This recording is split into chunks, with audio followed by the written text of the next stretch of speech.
Welcome to the fourth night of Real Matter 2022. My name is Nick Neptune,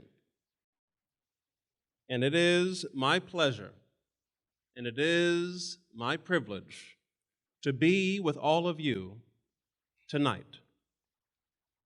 To be with you and to receive you tonight as the Director of Outreach and Community Engagement for the Dorothea Dix Park Conservancy, the City of Raleigh's nonprofit partner in building America's next great urban park right here in our backyard. Make some noise now. Make some noise. That's a big deal. That is a big deal. That is a big deal, and thus concludes my prepared remarks. All right. No, in all seriousness, I thought about trying to type up something, as I did for the first night. Okay, for those who might remember, let me tell you something. That was like a whole new level of achievement unlocked. Okay. Preparing, writing, drafting, printing out remarks. Holy moly. To be on time. Where's Matt Griffith? You know what I'm talking about. To be on time that first night. We all, I think, appreciated that. Well, we're going to keep the trains running on time tonight, too, now. But it does mean a lot to me as I prepare to introduce the one and only Janet Cowell. It means a lot to me to share with you, just briefly, by way of introduction, for those who may not know, we are in the midst of 2 weeks of public conversation and dialogue about what we want to see for our city, for our community. That's no small feat. That's no small effort to create a public space, an environment where everyone is welcome to engage with each other, with architects, designers, both present and future, to engage with elected officials, city staff, again, about what we want to see for one of the fastest growing cities in the country. That's no small task. And so it's a real privilege to share this space with you. To be in the space of Zach Hoffman of In Situ Studio and the team he's worked with to pull these 2 weeks off. Think about that for just a moment. Each and every single one of you, regardless of where you're coming from, regardless of your age, regardless of your background, each and every single one of you, all of us have a role to play in building and shaping our city. And that's what we're here to talk about. We kick things off with the state of the city. We kick things off with a panel of thought leaders right here in our backyard.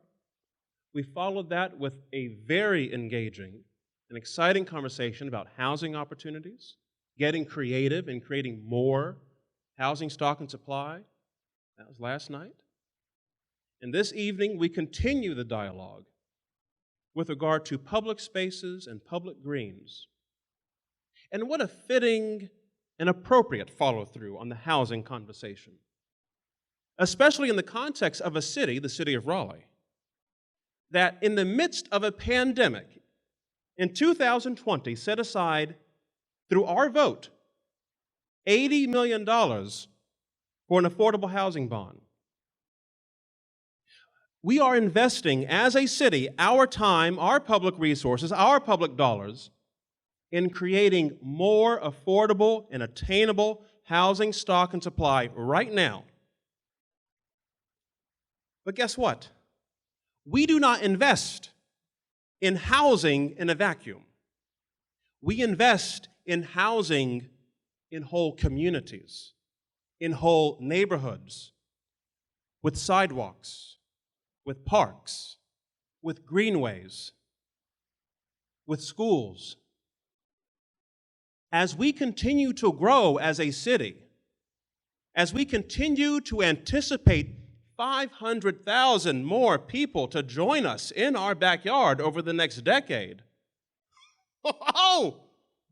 what do? Do we stop and shrink and shirk and say, oh, no, we're not going to do anything about that? No. We double down. We double down on investing back in us, in our community, in our public spaces, in our schools. That's what we do. And that's what we're in the midst of doing right now. And so it is beyond a privilege. There's no way to overstate this. To share tonight, to share this program with you this evening, as we prepare to hear from Janet Cowell, the CEO and the president of the Dorothea Dix Park Conservancy. And let me tell you something. Okay, if you're not already aware, this is a powerhouse woman who has served this state for over 15 years, okay, through public service. Most recently as our state treasurer, okay? Say, yeah, make some noise. Yes, please, yes. In fact, with that, Janet Cowell, come on up here. You don't need to hear from me. This is a woman you want to hear from. They said the future is female. I say the future is now, okay? Thank you. Ladies and gentlemen, Janet Cowell. Thank you. All right. That's my beer. Take your beer. Thank you, Nick Neptune, for that amazing introduction. I am also honored and privileged to be here with you and to be part of this conversation about the future of Raleigh. And as you know, Dix Park is, hopefully you got a chance to see this incredible model. I had one person who was new and she said, well, where is this? And I said, it's not here yet, right? This is a model. We have our groundbreaking on Sunday, August 14th, and then it's a 2-year construction phase. But an incredible amenity that is coming our way at Dix Park.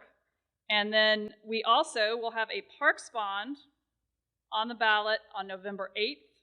And so what I wanted to talk to you about just briefly, because I am here actually to introduce David Seiter, who's our keynote speaker this evening, is just a little bit about the role parks play in Raleigh. And I will start off with I started thinking about parks, and there's a lot of movies about superheroes these days. I know Thor was supposed to be a really good movie. I heard it was very funny. I have not seen it yet, although I also heard that Natalie Portman's biceps were the real star of that. Thank you. But parks, when you're running a park, a lot of people are like, oh, okay, you run a park. They think jungle gyms, a couple slides. They're not that intrigued, and they're really missing the point of all the incredible things that parks do. And this, again, they think it's just about kids. They think it's sort of play in a frivolous sort of sense, that it's not really, again, this is to Nick Neptune, right? We should be investing in water and sewer or housing or things that are like really important. This is just it's just a park. But in fact, parks are incredibly essential infrastructure for any of you who've ever lived in a city that had no green space. I lived in Hong Kong for several years and really experienced what it's like, right, when you have no public space. And they also think it has nothing to do with like business or serious sort of economics. And in fact, parks are a critical part of attracting businesses, providing quality of life, and the investment that we all want. So first thing that parks do, okay, does everybody know who this is? Movie's coming out in September. This is Shang-Chi, who is the first Asian superhero in the pantheon of these sort of comic book characters. Obviously, there's been a number of Asian, stars, but Shang-Chi is a Chinese American who then joins the British Secret Service. But the point here is parks improve physical health. Shang-Chi is a very strong man, and one of the challenges we have in the United States, as many as you know, is chronic health conditions, increasing obesity in children, and it is proven that parks improve physical health among adults and children. So investing in our parks is investing in our public health. Do you know who this is? We do not have a lot of comic book fans in here today. This is Professor X, who has 3 PhDs in psychology, biogenetics, among other things. So I picked this for emotional health since he has, psychotic sort of powers. But as we all know, and Nick Neptune mentioned in his opening, we just went through a pandemic, right, where people were stuck in their homes, stuck in small apartments, and had to get out and go to our parks. The visitation of parks, not only in Raleigh, but nationally, skyrocketed with the depression, anxiety, for whatever cause. Parks and green spaces really have proven to be helpful for all sorts of different, emotional distress. So investing in parks is investing in our emotional health. And that's particularly meaningful, I will say, when you're at Dix Park, because, of course, the history of Dix Park for many years was as a mental health hospital. So that is part of our legacy, part of our mission is to honor emotional and mental health. Anybody know who this is? This is Ice Maiden. She's Norwegian. She can cool cities and manipulate weather. So parks cool cities. This is a very relevant piece of superpower to have right now, given the extreme heat across the United States. Green space, trees, all cool cities. Ice Maiden. All right. Okay. Storm. Yes, I heard some recognition here. This storm is about, parks also improve air quality, right? So storm can also manipulate weather. Trees, reducing asthma, urban trees, removing air pollutants, climate change, all these issues. So, and Dix Park, again, of course, we have incredible parks all across Raleigh with trees. We have particularly old growth trees from the 19th century when the mental health hospital opened. All right, I know you know who that is. Aquaman, right? Parks also improve water quality and resilience.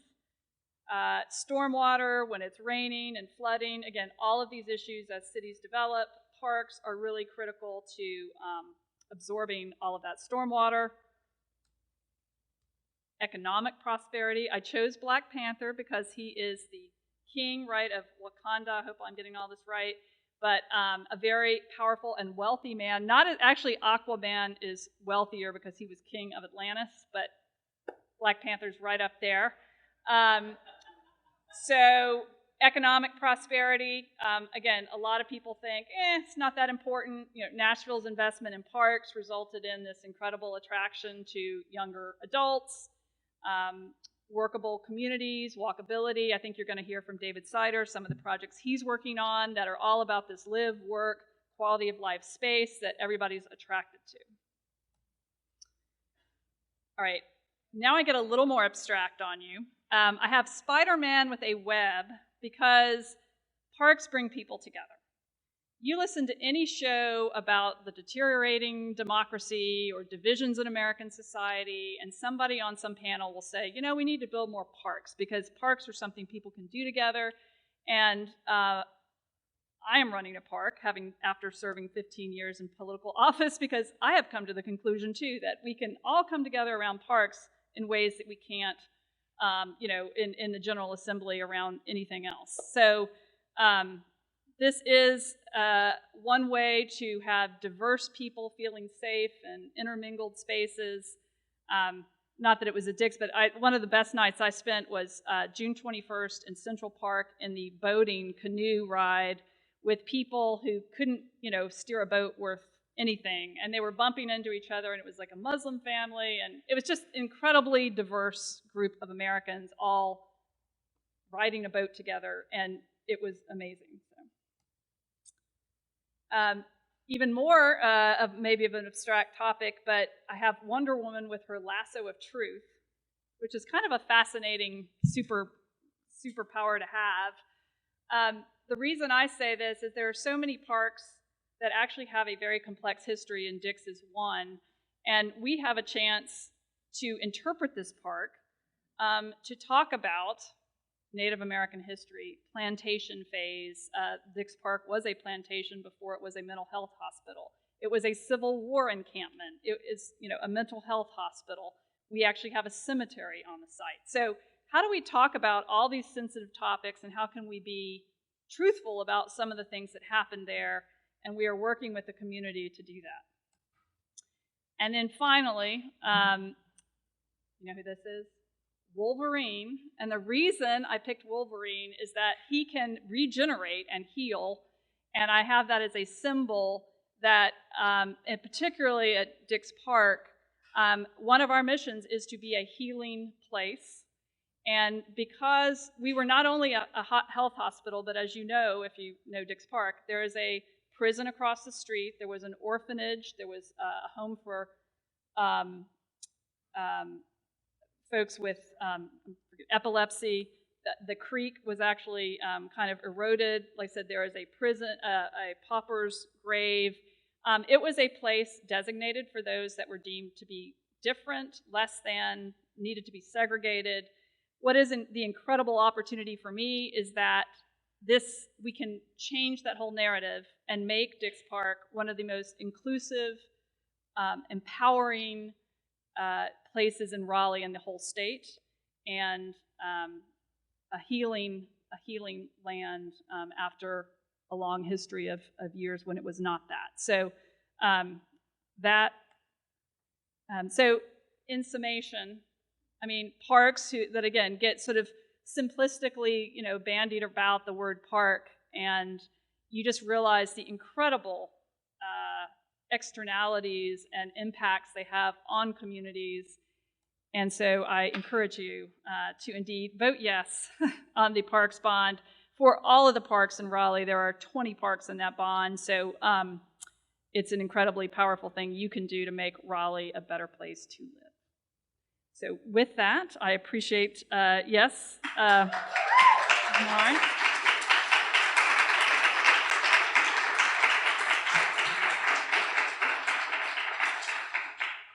I will now introduce David Sider. I had a chance to talk to him earlier, but he is a native of Philadelphia, grew up in the Valley Forge area, and went to school at Vassar, and then said he lived in Japan for a little while, and then went to school at Penn at the architecture program, and then started his own firm only 3 years out of getting an architecture and landscape architecture degree, and has been at it since 2008, working on, it's a design build firm, so they both design,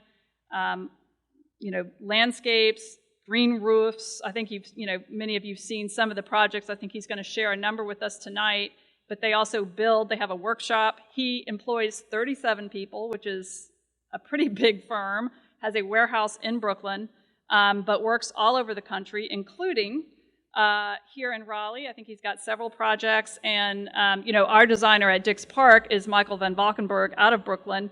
He has also worked on projects at Brooklyn Bridge Park designed by MVVA, so that's another neat connection. So with no further ado, please welcome David Sider.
Great, give me 1 second here as it boots up here.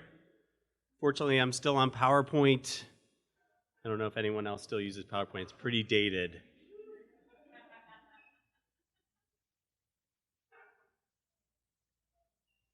I'm really excited to be here, and thank you so much for that really nice introduction. I'm going to talk a lot about landscape urbanism and the role of landscape in our cities, and give you an introduction to our firm and just our kind of methodology and way of thinking about urbanism. I've had the opportunity to work, as has been mentioned, at the Raleigh Ironworks site here, which had been the Peden Steelworks along Atlantic Avenue. And it's been really interesting to kind of get to know the city through that particular lens, although I think my experience in a more broad context is rather limited. I think that there are things that are, let's make sure this is loading here.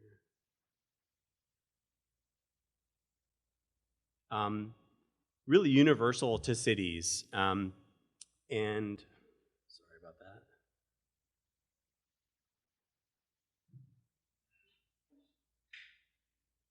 Great, here we go. I think that there are particular strategies that we're thinking about as a firm that are universal to cities in general. I'm going to talk about how that kind of plays out and how we can bring some of those strategies and reinforce them through regional landscapes and understanding how those regional landscapes work. So at Future Green, we are a design build firm in Brooklyn, New York. This is one of our projects, Empire Stores, adjacent to Michael Van Valkenburg Park, Brooklyn Bridge Park, which I go to every day. And so I will say it's an amazing place to be, and you have a great thing coming here. I'm going to talk about situating nature on a pedestal. A lot of our work looks at landscape in cities and landscape on structure and how there might be unique ways of kind of weaving that landscape into the built environment. As had been mentioned, we're a staff of 38. We're a collection of makers, woodworkers, metalworkers, gardeners, landscape architects, artists that come together to kind of realize these bespoke, often urban landscape ecological interventions. I founded the firm in 2008. And over the years, we've begun to kind of understand that in a way like the city is our site. I think in a way this is like a little bit of like a post-rationalization of all this small scale work that we did.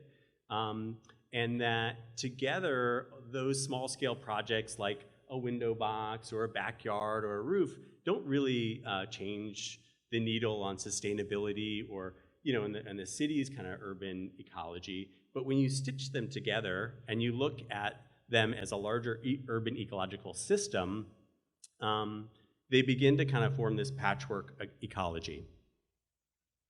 And so a lot of our early process really involved looking and observing the city and where plants were naturally taking root and spontaneously taking root, and using those as kind of inspiration. So that included photography and mapping, and kind of understanding where these plants were growing, what the conditions were, and how those might be resilient strategies to then employ and weave into our own built work. And so it's that kind of approach that we've taken to kind of understanding that the city can exist through a series of kind of built typologies, right? All these kind of different landscape interventions that we can apply to the city are looked at somewhat almost like in an index. Again, on their own, maybe not making spaces, but when you kind of smash them together, they create these kind of human and ecological services. And so our work is really sat at the nexus of design. This is the Brooklyn Children's Museum. Of research, our book in 2016, Spontaneous Urban Plants, Weeds in New York City. Of fabrication, this was a collaboration with the artist Dan Graham for the rooftop of the Metropolitan Museum of Art in 2013, where we really supported his vision, engineered the project, and built it. work in our local community of Red Hook, Brooklyn. This is called the 2,000 Gallon Project, where we looked at how much each of these containers could absorb in terms of stormwater management. And then a larger kind of citywide research and revisioning of our public spaces. And not just public spaces that we traditionally think about. We're often interested in these kind of spaces in between.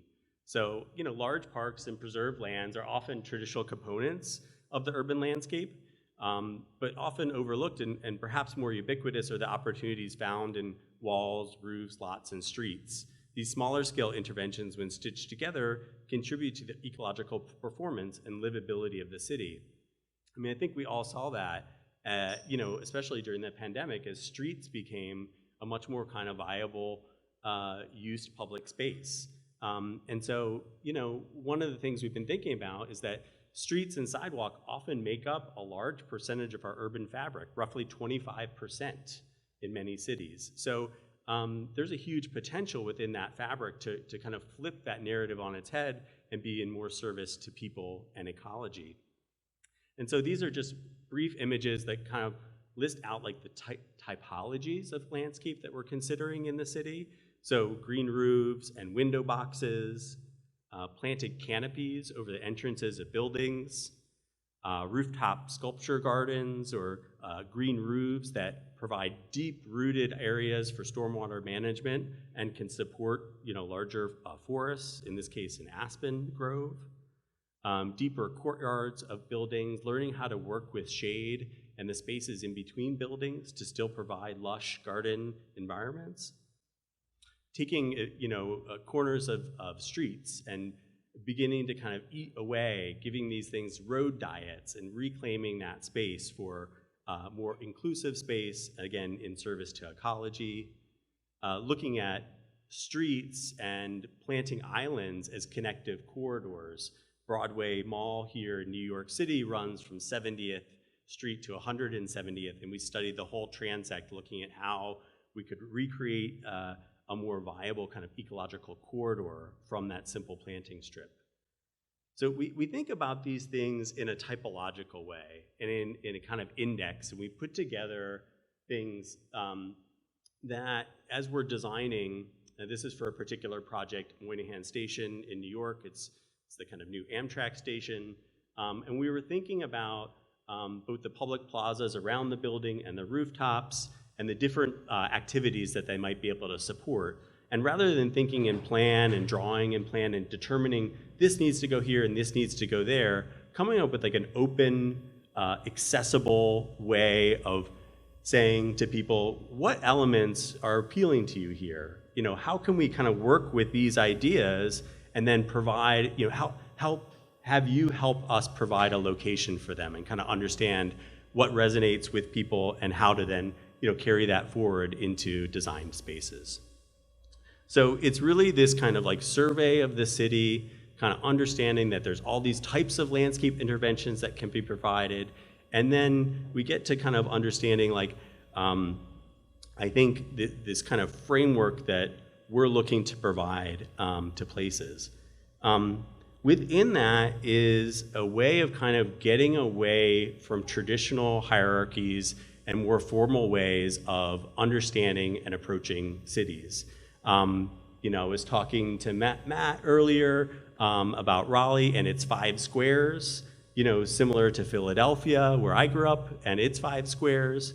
And in a way, I'm much more interested in the smaller spaces and in the spaces kind of in between. And when I go to cities, I wander and I get out a bike and I, kind of explore the city. And I was really inspired when I was in grad school by Guy Debord, who wrote The Theory of the Derivé, which was really like a mode of experimental behavior that linked the conditions of urban society, a technique of rapid passage through varied ambiences. So what he's talking about, I think, is really kind of getting people together, wandering through the city, being pushed and pulled by the things that inspire you, and maybe not the traditional hierarchies of kind of wayfinding that are prescribed for you. And I'm very interested in that as a way of creating novel space and a way of creating spaces that are more accessible and informal and make people feel much more comfortable. Also really inspirational in this regard is a film by Andrei Tarkovsky called The Stalker. And here, they say in the film, the shortest path isn't the simplest. The more indirect, the less risk there is. It's a kind of metaphysical journey that they go on into what's called, it's kind of like this zone where nature exists, and they go through this kind of metaphysical passage of wandering to try to find the meaning of life. And so I think kind of embedded within some of these inspirations are these kind of futuristic visions of the city where nature is really kind of taken over, almost in like a post-Chernobyl kind of way of what happens in the kind of absence of people. And so as we go through our work, I'm going to look at these things chronologically, roughly, so you can see the way that we're kind of jumping back and forth between research, between design, and between making as a way of just kind of, it's like a feedback loop that begins to kind of really inform our process and our thinking. So this was our office in Gowanus, Brooklyn in 2009, and we just simply highlighted the weeds growing in front of our sidewalk. It's a huge area where stormwater management is a major issue. There's combined sewer outflows just a block away. And so we're thinking about what are these prostrate plants in the sidewalk doing in terms of slowing down that first flush of water and providing this kind of micro infrastructure. And then, we're plants people, right? And I didn't know what any of these plants were. And so that felt like somehow disingenuous. And so, by kind of highlighting them, kind of taking a highlighter to the streetscape in a way, we wanted to kind of reveal their inherent beauty and I think make people question perhaps their ecological value to the city. And so we photographed a lot of them bare-rooted. We researched their cultural histories, understood why they came here, perhaps many of them, roughly a third, were native. So it's not just all invasive plants. Actually, the term invasive is often equated with weeds, but in this particular case of over 200 plants that you often find in cosmopolitan urban environments, only like 2 to 5% of them are actually invasive plants. Things like ailanthus and knotweed, and they're the worst of them, mugwort. But I think at the same time, many of those came over here for particular reasons, and there's deep embedded histories within each of those plants. So at the same time that we're doing that, we're working on design projects. And so this is a new building that went up in Manhattan. We were really inspired by a visit to the local quarry. The whole facade of the building is a bluestone, so it's a local material. So the quarry was up in Ithaca, New York. So these are 24 integrated window boxes into the northern facade of the building, and then a ground floor loggia and planted canopy. And I think over time these have really become well situated, and there was a desire to have it read from the street as a kind of street garden, but there really was an intimacy that needed to be provided to the planting design as well. These are outside people's bedrooms and living rooms, and so there's a kind of duality that we were looking to achieve there. But these also, I think, can become kind of ecological ladders, right? These are not just kind of static elements. These connect to the street, to the canopy, to the window boxes, and even to the roof. And we found all sorts of pollinators and things kind of emerging up through those spaces. We even looked at unique ways of integrating the plants into the parapet detail.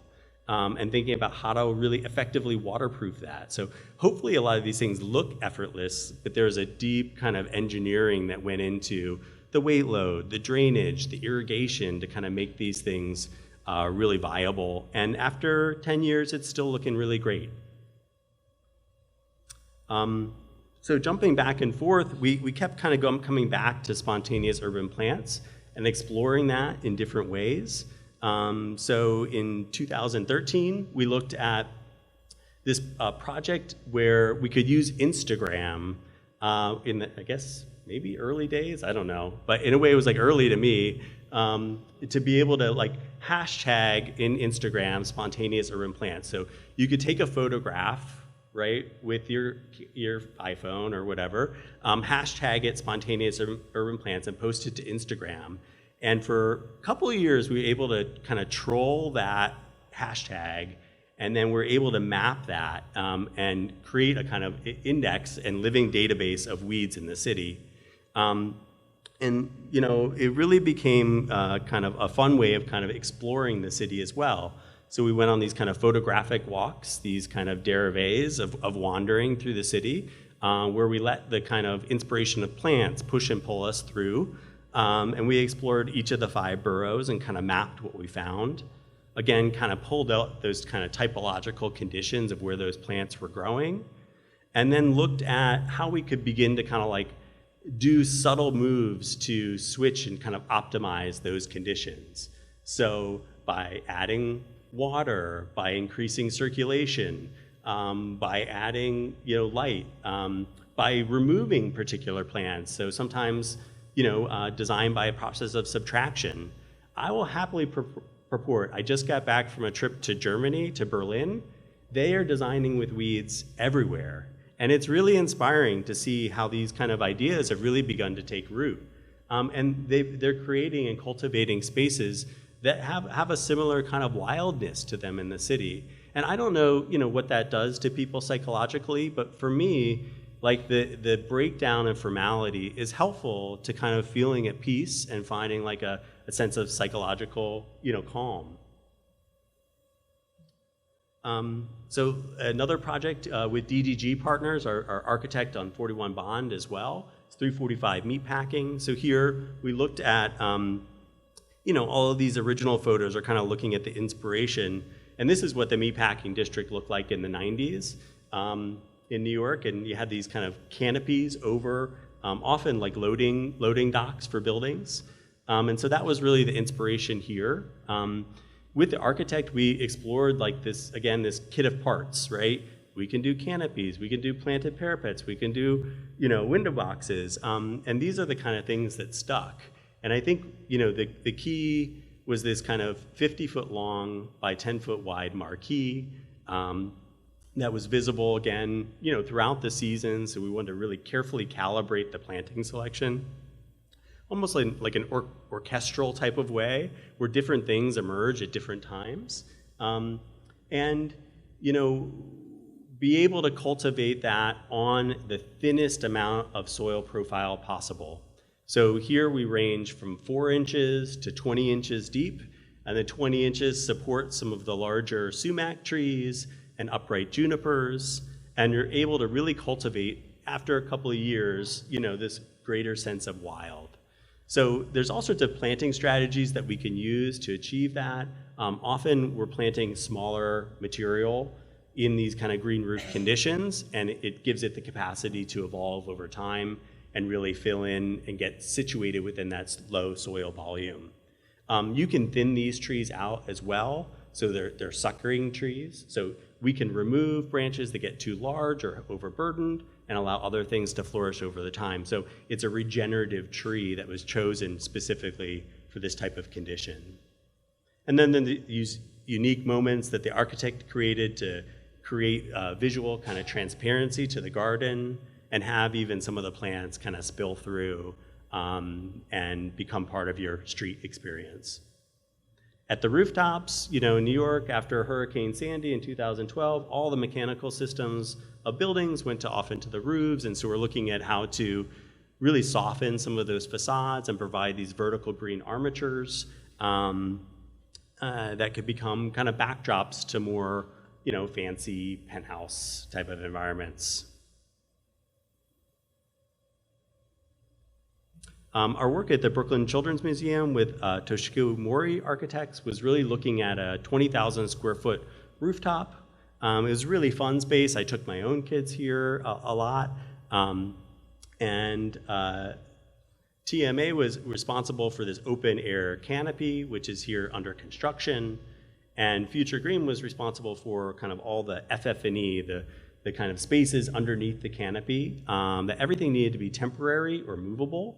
But we were able to get these larger kind of installations done of the natural woodland garden and kind of open green space. So the plan breaks down into quadrants that relate back to interior program. The overall building was designed by Raphael Vignoli in the 90s. It's a big L-shaped building. And the native woodland garden has clear-story windows next to it, which allow it to be visible from the lobby and kind of beckon people up to the rooftop.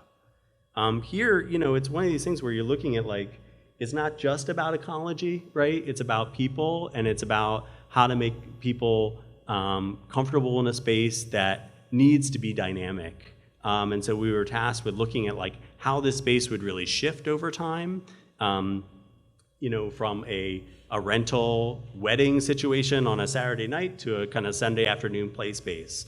So everything was movable, stackable, and storable. We start out with these kind of really open, loose renderings, and here's some of the final result. Using a black locust timber and creating a kind of natural play space destination amidst the kind of magnolia and sassafras grove.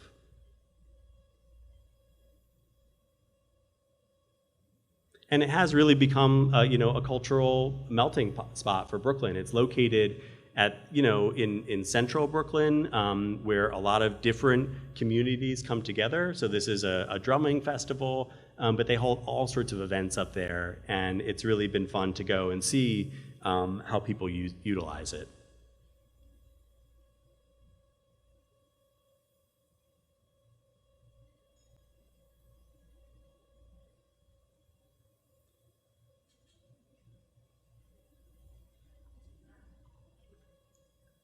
So we created this website, spontaneousurbanplants.org, which again allows you to kind of take that photograph.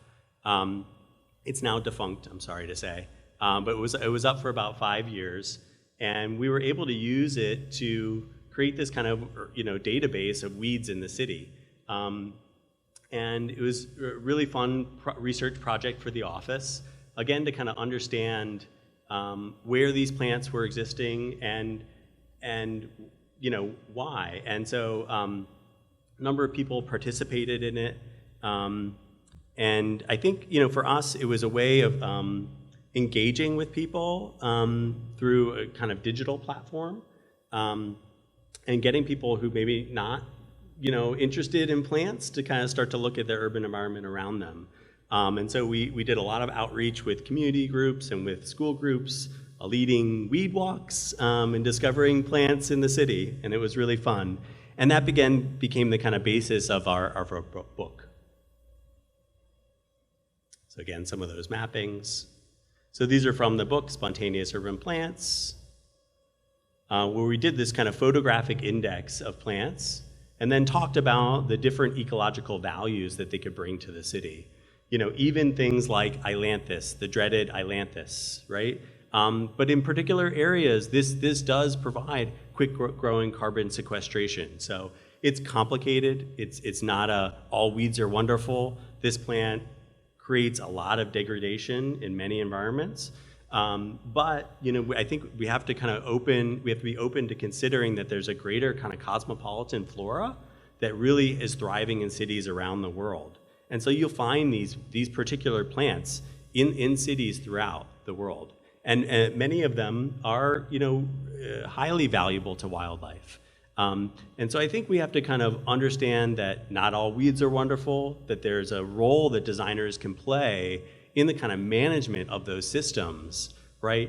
Our role as designers doesn't need to necessarily end when the project and punch list gets signed off on, right? That there can be a management program that we write into place to better kind of allow particular plants to grow and thrive that have greater ecological value.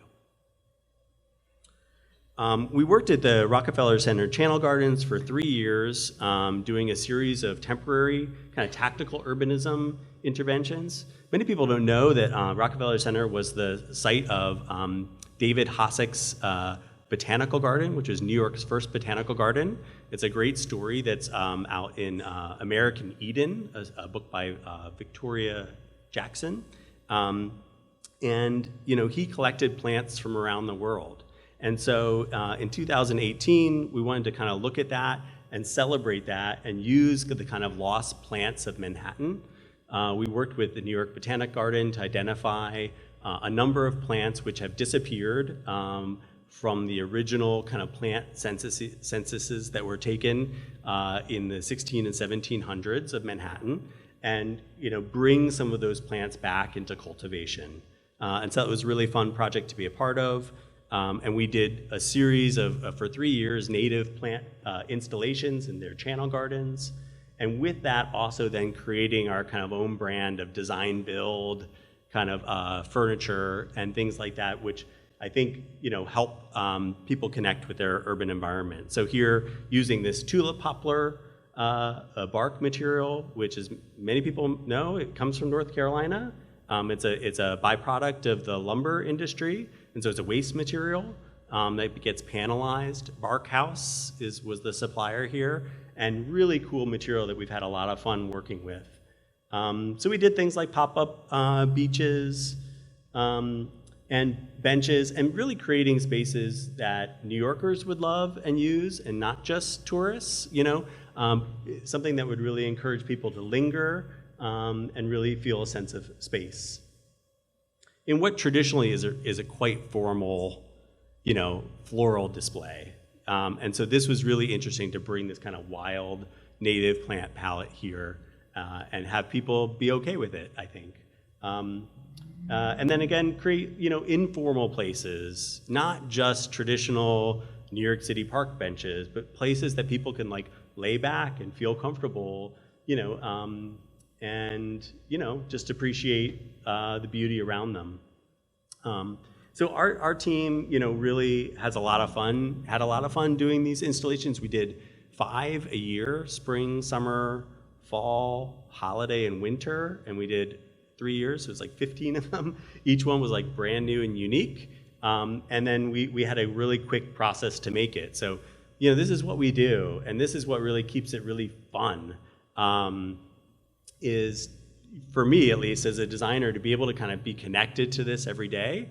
And I think for our staff as well, there's a process of learning that people get. It might be passive, it might be active, but there's a way of kind of just seeing these processes unfold that's really exciting. And designers kind of learn through that process of making things quickly.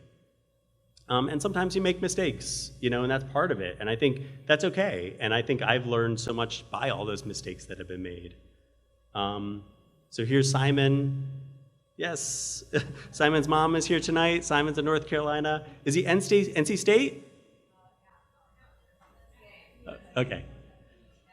We're happy to have 2 Raleigh future greeners, Dan Tompkins as well.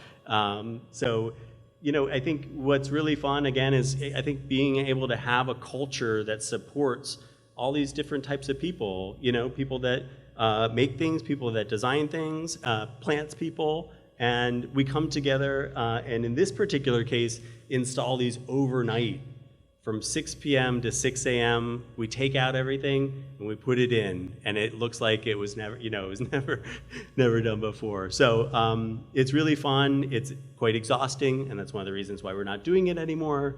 But it's every time it rains, every single time. So we learned to do laminated planting charts, and have everything on a particular sheet, and each person is assigned to a bed, and we really got it down to a science. But yeah, every time it rains. And so this has been, it's been a really fun but challenging process to go through.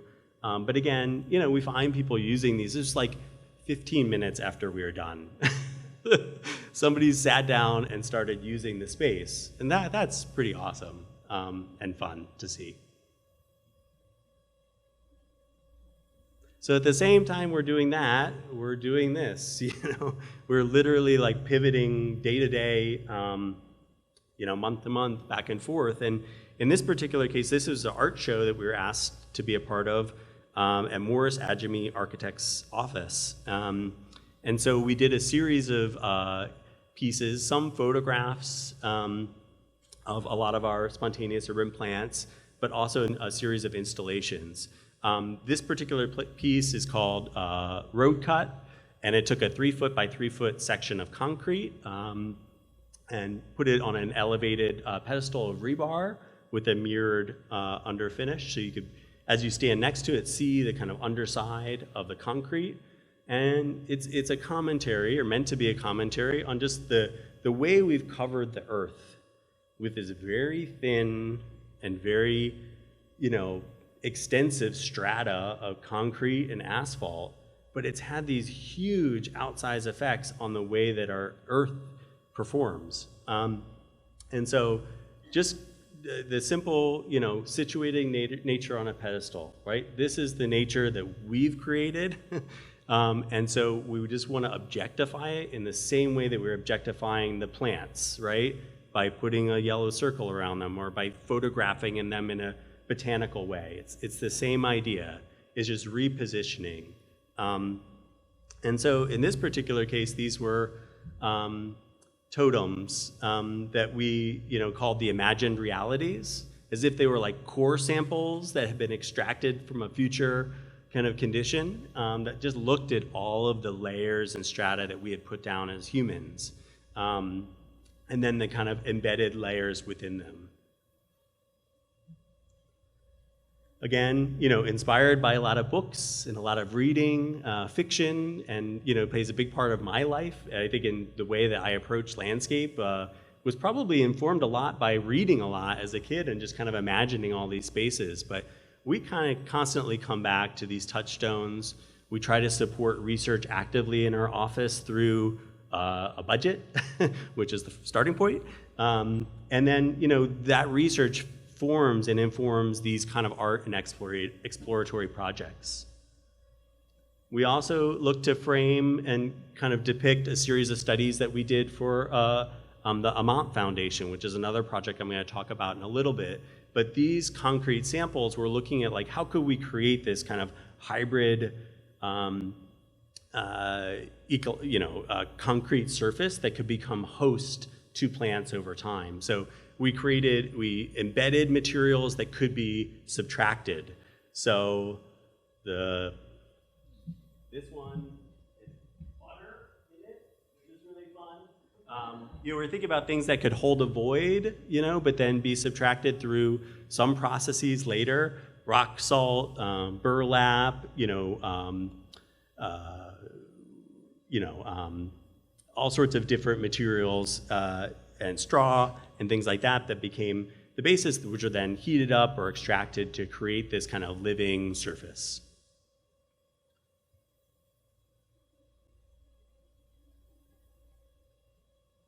And so, those studies were for this particular project. This one, Building of the Year with Soil Architects. It's a small art gallery in a very industrial neighborhood of Brooklyn. You would never expect. When they told me that the project site was here, I was like, "Are you sure?" Because next door was a chicken processing plant, and there's blood on the sidewalk and stuff, and it was really gross. It was really gross. And originally we were like, okay, well, we're going to do our weeds thing. It's a post-industrial area. We're going to kind of play with that and use gravel and all these existing materials and reposition them. I think we ended up going a much more different route than that and doing a kind of highly curated garden. But the really interesting thing that the architects set up here is there's 3 different addresses to the property, and you really are able to, through a series of shifting volumes, really work your way through the gallery and find these really secret open spaces. It's a really quite cool space. And so we were looking at how to create these unique garden moments within these spaces that were unexpected, and again maybe plants that were unexpected, so that like a gardener would know, a plants person would know, like, ooh, that's not supposed to be there, that's unique. And I think those kind of like subtle things help play off of some of the architectural interventions. At the same time, we were reading books like Richard Powers' The Overstory. I don't know if anyone else has read that. One of my favorite books. And thinking about the interconnectedness of plants and how we could create potential plant relationships, we could reinforce these connections that exist within nature. And so Nancy Seaton, our horticulturist, is really an amazing plants person, and we really thought about how we could kind of begin to kind of pair together matrices or a system of plants to function in that way. And so the job sites, start out like this. It's pretty heavily compacted soil, but eventually, we're able to till that and form out a patio within the interior of the space that then gets poured into concrete. You can see some of the larger trees at the edges. Some trees kind of being delivered in this very kind of post-industrial sidewalk condition. And then, over time, seeing those things kind of fill in. So, using plants like sourwood here, which, it's much more common down here than up north, or catalpa or sassafras, things that were really not expected to be in this very urban environment. I think were playful and surprising and create a kind of unique series of spaces.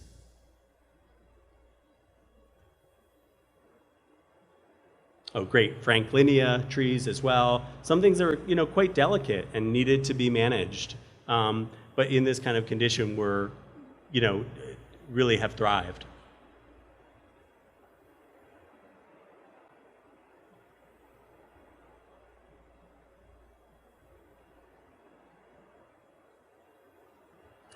So our project at St. John's Terminal, this was the original terminus for the High Line in New York.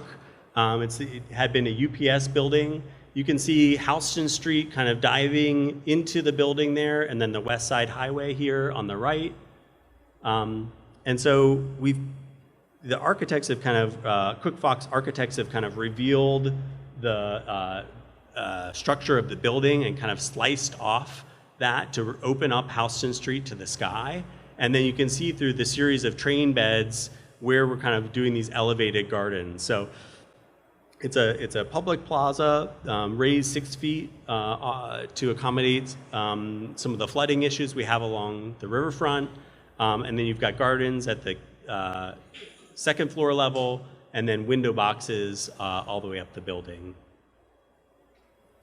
You can see we're trying to kind of make spaces for people and for plants, and to negotiate these grade transitions in a way that like slips the pathways beyond them and yet still opens up those terrace opportunities for seating.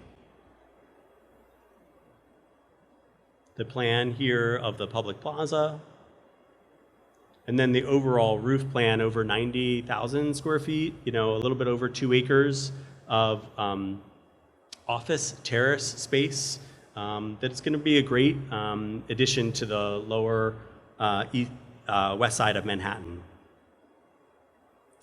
Congregation spaces for events. Many of these draw off of regional precedents. So we looked at the whole transect of the river, the Hudson River, from New York all the way up to the Hudson Highlands, and each floor of the building picks up on the ecology of a different kind of zone. From what is called the kind of Valley of the Flowers, the Bloomendal, or where Bloomingdale's got its name, which is a valley of flowers on the upper west side, all the way up to the Hudson Highlands and Breakneck Ridge, which we're trying to kind of encapsulate here through these stubby pines, post oaks, and expressed boulders. And then obviously spaces for people. It's an office environment, so trying to think about how we can create an office environment which allows people to still relax and be able to take in the views of the city. So this is it coming together. You can see what we've really worked with a regional stone in New York. This is Corinthian granite from Champlain stone. And we've used that same stone in the paving, in the retaining walls, and in the boulders. The boulders were like hand selected, and I'll talk a little bit about that.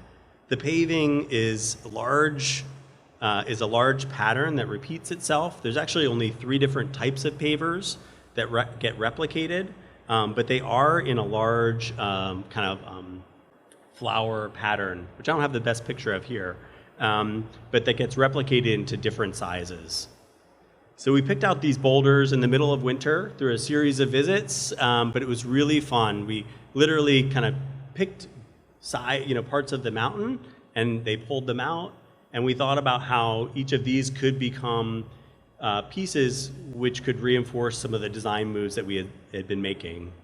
But to get them to be accurate and to kind of work with this kind of natural material, we looked to kind of trace these different systems.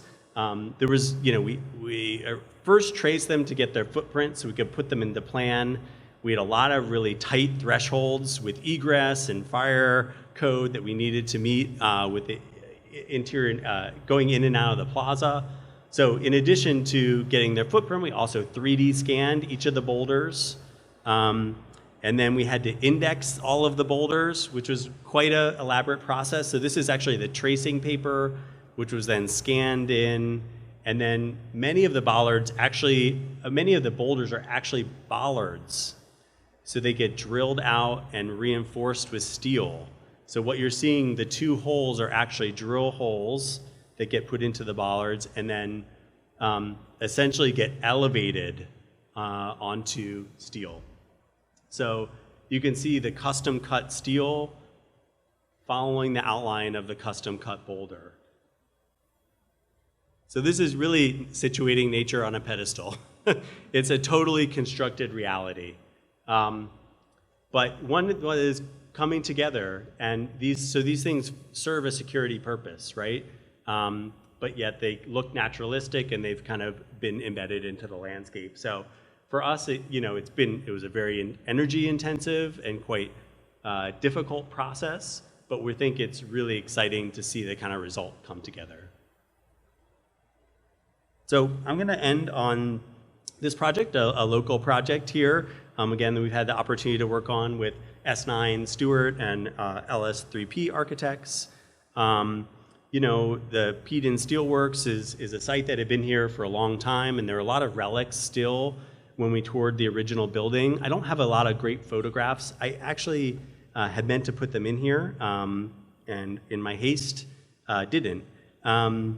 But we were able to salvage a lot of the steel elements, like these truss work on the left, and a lot of the canopies over the buildings, and a lot also of large kind of concrete blocks, which form the kind of basis of the design. So overall, we've got 2 buildings. The building on the left is a residential building, and the building on the right is the existing ironworks building. We've cut out a big piece of the building and opened it up to natural air, and that's where the central courtyard is. And then there's a series of kind of publicly accessible open spaces all around the building that are quite playful in their intent. So you could see the reclaimed concrete blocks really distributed throughout benches, seating, and retaining walls. A way of just creating informality to the site. There's a large slide which brings you down from the second level to the first level.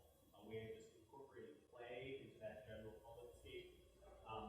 Tunnels that you can go through,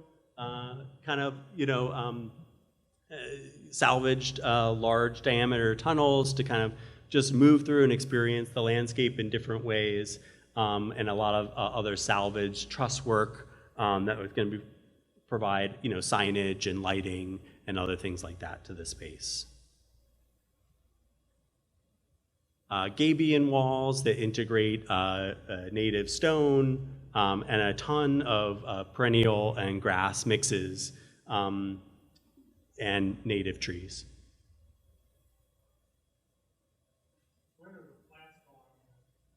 So I got a couple of photographs here. This is the courtyard. So the courtyard has started to be planted.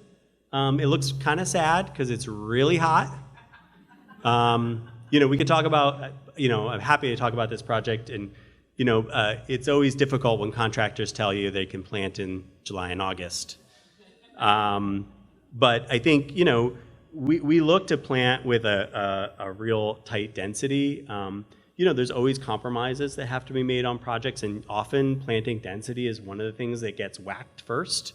But I think, the climate here is such that things really do take off and grow in very quickly. And I think we're going to see some great coverage pretty quickly. We're able to use a lot of the existing floor. This is something that you got to have an owner who believes in you working with this material. So this is the existing floor material that we had them cut into 3-foot by 3-foot squares, salvage for a couple of years, and then bring back and kind of reinstall in the same space. So it looks quite beautiful. We were able to get the drains to be kind of integrated into it.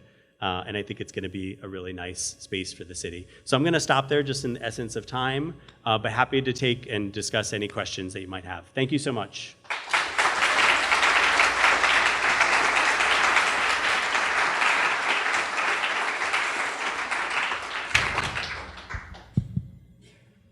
All right, it's working tonight. Can I? Oh yeah, we got one leading off right now. I'm ready for you. So I was wondering, in terms of the Oxford building, how much of the push for the exterior landscape, like the outside on the sidewalk, was that pushed by the developer or the architect, or how much of that is pushed by the city itself? Because I'm thinking of a recent building downtown where it's all concrete straight out to the street, and it's a huge space that could have used something like that. Yeah, I think that's a great question. Like, where does the vision for that come from? I wish I could say it was the city or the developer, but in this case, it's Cook Fox Architects. Rick Cook, in particular, are really pushed to have that green entry. It's part of their identity as a firm, is to have architecture kind of with landscape all over it. And so I think it was really important to create an office entry that was going to, again, kind of transition people from the busyness of the city to something that was going to be a little bit calmer and more quiet as an interior environment. So, but really came from the architect's vision.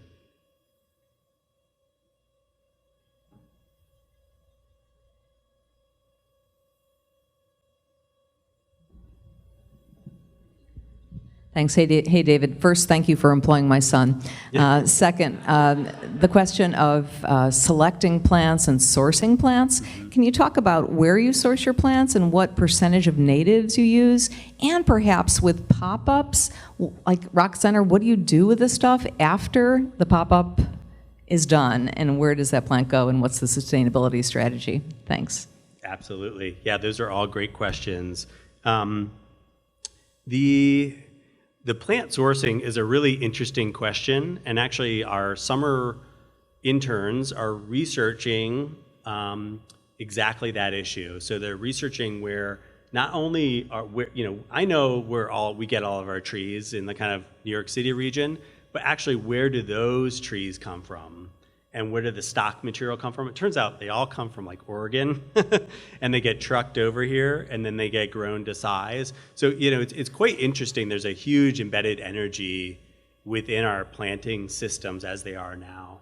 That's one of the things that we're trying to unpack as a firm a little bit. Is we're employing a bunch of carbon calculators now with like the Oxford project, which is Google's new campus in New York. I should have said that. And looking at really like what is the return on investment of those projects, right? As we're kind of extracting that stone from the side of the mountain, how quickly are these plants and landscape solutions that we're providing going to kind of return that investment back to the city. It's not great, you know. It's the energy intensiveness of building landscapes is quite dramatic, and the return on investment is quite long, depending on the project. So it's something that I really implore. There's a number of great tools that have come out from the Landscape Architecture Foundation that are carbon calculators that you can use for your own projects, and it's just going to help inform people to make more educated decisions.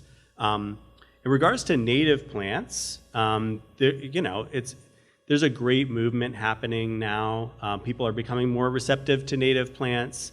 I don't know if you know the work of Doug Tallamy. He wrote, I believe, The Nature of Oaks, Nature of Oaks, I think is one of his most recent books, but really talking about the homegrown national park, how you can take everybody's own particular yard, and really cultivate natives in your yard. And through, again, this kind of patchwork of yards, we can create this greater system. Our own projects are often 100% native, or sometimes, like in the case of the Amant Foundation, we're really trying to play on like botanical surprises, maybe like 3/4 native, but we're trying to employ those plants wherever possible. And again, like when we're working outside of New York City, we're really looking at regional landscapes, things that kind of draw particular inspiration, again, for the planting palettes that we create. Forget the last question. Oh, pop-ups, yeah. So Rockefeller Center, we had the opportunity in the first year to work with New York Botanic Garden, and they were able to take many of the plants and put them into community gardens. And so that was a great solution.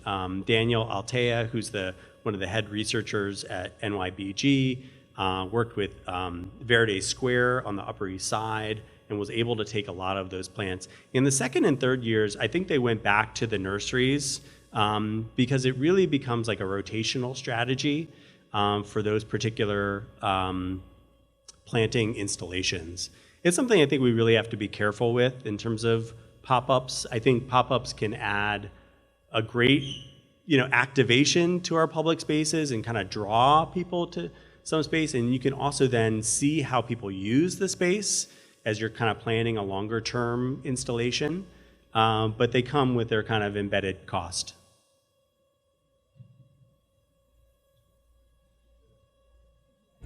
Yes, I'm very curious, speaking of unexpected plants and native plants. Wow, was that me? Okay, at one point, I almost thought I saw a pawpaw tree. Are you exploring in any way the use of edible landscaping? That's a great question. Yeah, I mean, always, I think site specificity, I think means everything. So we've done a lot of like urban farms. We are part of like detailing, Brooklyn Grange in New York. We were doing a lot of rooftop farms for affordable housing and community supported kind of agriculture projects.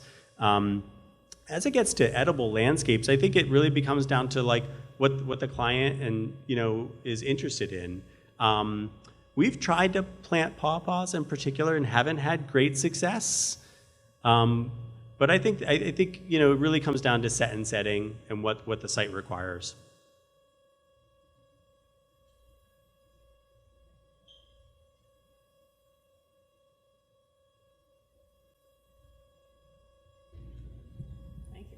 Thank you.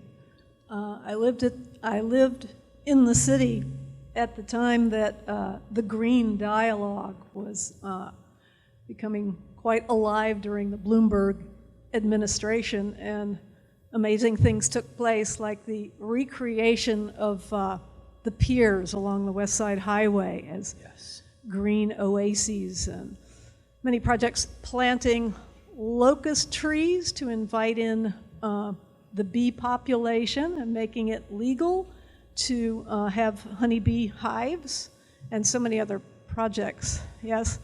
And the work you're doing is incredibly inspiring.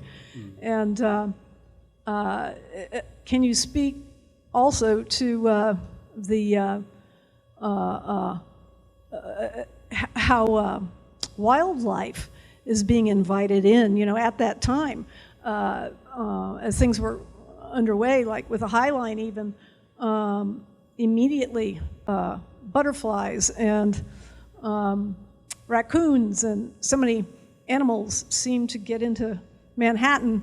And I want to also say a few things about the Raleigh situation. For sure. I hope that you will continue, that you're able, your vision, and all the other wonderful people here can continue to inspire being as green as possible in this town where there seems to be very little dialogue now about becoming green. The architectural footprints seem to go all the way to the sidewalk now, or all the way to the street, with a very uninspired little tree stuck in a grate, as if it were Midtown Manhattan, and that's not what it is. I was walking in a neighborhood next to, the old neighborhood next to Cameron Village the other day on Hillsborough, with the wonderful magic old houses there.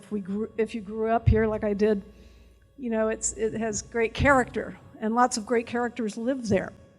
And there was one house that was an infill, and there's a lot of ancient oak trees there and other native trees.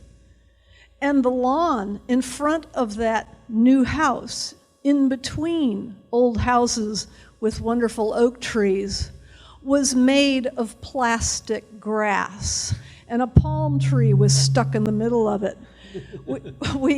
We've got to do what we can now that we were on this precipice in Raleigh of huge change with very little vision.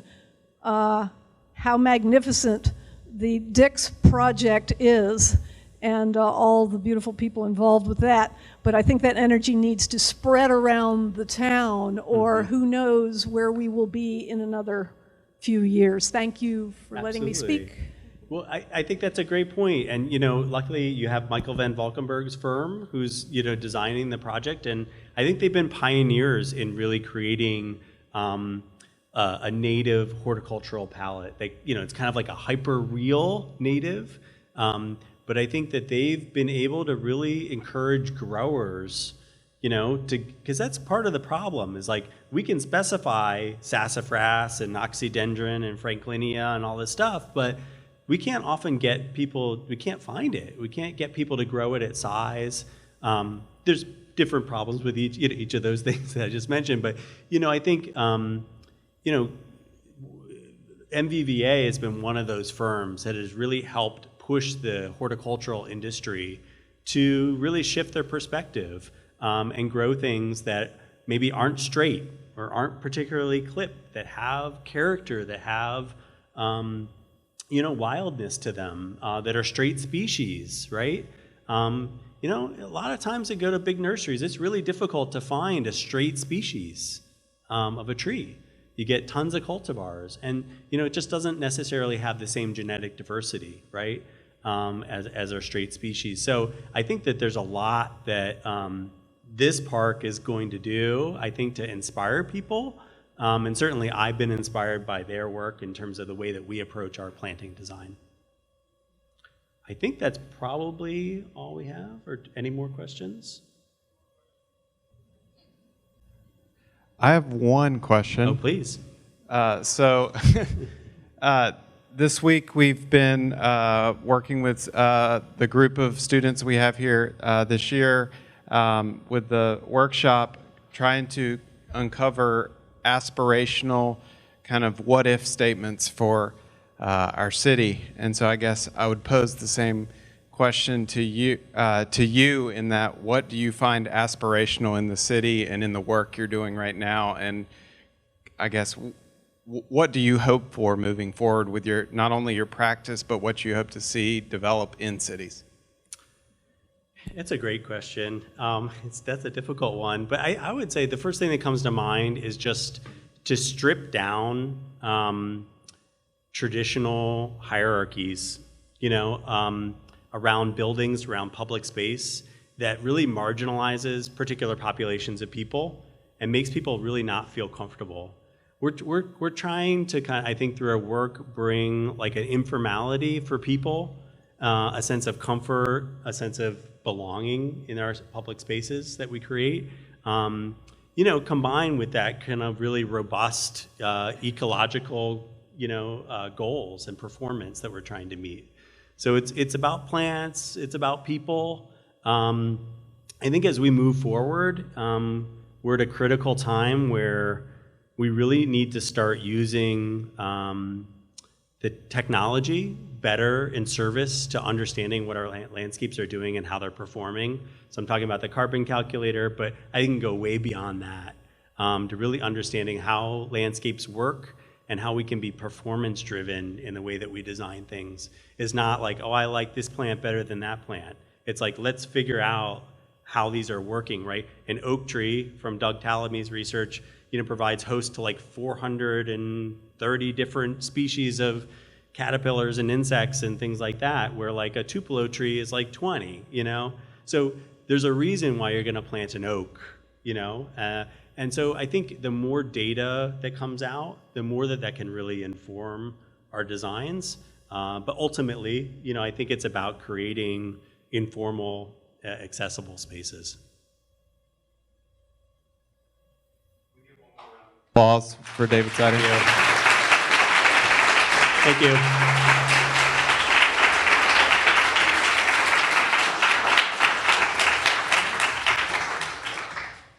So I promise I'll be brief tonight. I just want to thank you all so much for coming. This was night 4 of 7 for the public lecture series we're calling City Conversations. Real quickly, we didn't do this at the beginning, but we want to make sure we do it every night. Just wanted to recognize the 16 students that have come from both the region and further afield to come study our city. So please, can you give them a round of applause? And please stand up.